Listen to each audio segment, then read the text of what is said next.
Hey, what's up, folks? It's your boy Scrappy BHZ. Thank you for clicking this video. It's the first episode of Scrappy Snacks. I'm really excited to jump into this content.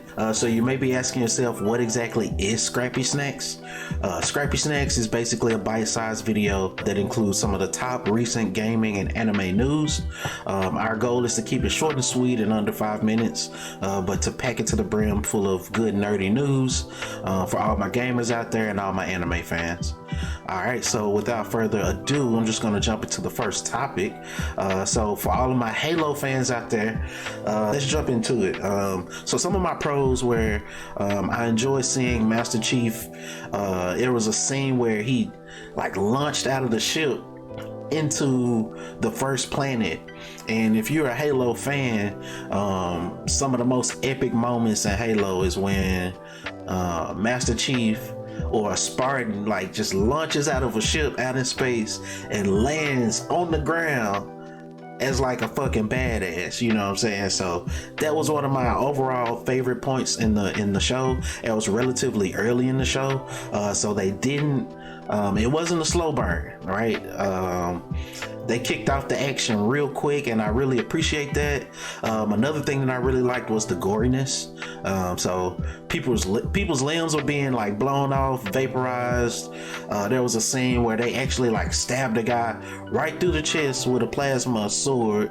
And so again, if you're used to Halo and the story around Halo, you know that it's basically a big thing between humans and aliens. And so at the very first episode, we get to see the aliens being badasses, man, and explaining exactly why they needed Spartans to begin with.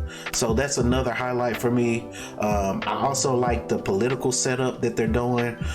They're showing the whole history between the UNSC, which is kind of like the world government, and then the conflict between them and aliens, as well as the UNSC and human rebels. And so right out the gate, they start touching on those themes. I love that.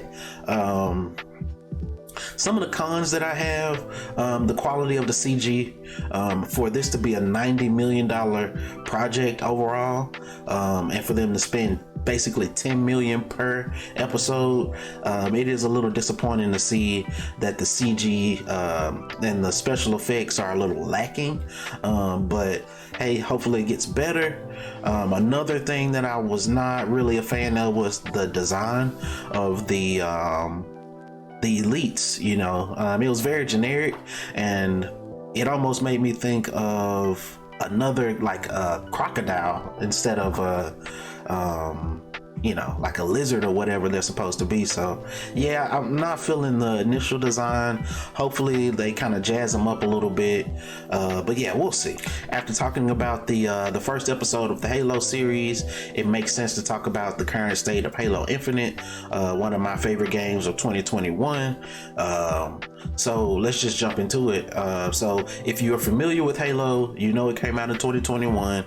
A ton of people jumped into the game, but very quickly people started kind of being upset about the state of like content, you know, not enough maps, not enough weapons, not enough game modes, some stability issues, and so 343 Industries, which is the studio that developed Halo Infinite, they recently released a statement stating that you know, there's a lot more content to come in season 2, so I'm looking forward to season 2 starting in May, I believe, of this year.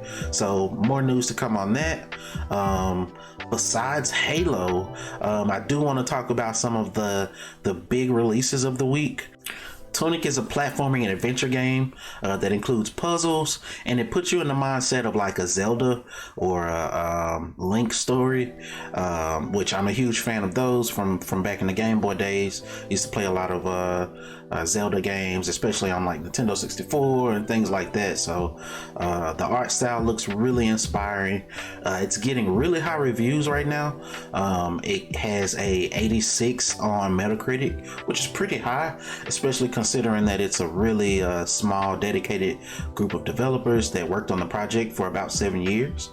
So I'm really excited to dive into that game more. My other game, or the other game that I have on my list of like things to get to this week, is Kirby and the Forgotten Land for Nintendo Switch. I'm really looking forward to this game. I'm seeing a lot of really good reviews on it. I'm actually seeing people online saying that it's a contender for Game of the Year, which that is going to be tough because, as we all know, if you're into gaming at all, you've heard about Elden Ring, and you've heard about just how big Elden Ring is in the gaming community right now. So for people to seriously say that Kirby is a contender for Game of the Year right after Elden Ring just came out, that is huge, so it's on my list of things to do. But yeah, if you like any of these games that I've talked about in this episode of Scrappy Snacks, do me a favor, let me know what you think about the Halo series. Let me know what you think about Tunic, if you've had a chance to play it or watch it. Let me know what you think about Kirby. And if you like the content, do me a favor, hit the like button, share, and subscribe. Also, I want to do a major shout out to my brothers over at the Silent Heroes Network. I just recently aired on one of the episodes, and I really appreciate being on the team and just working with you brothers.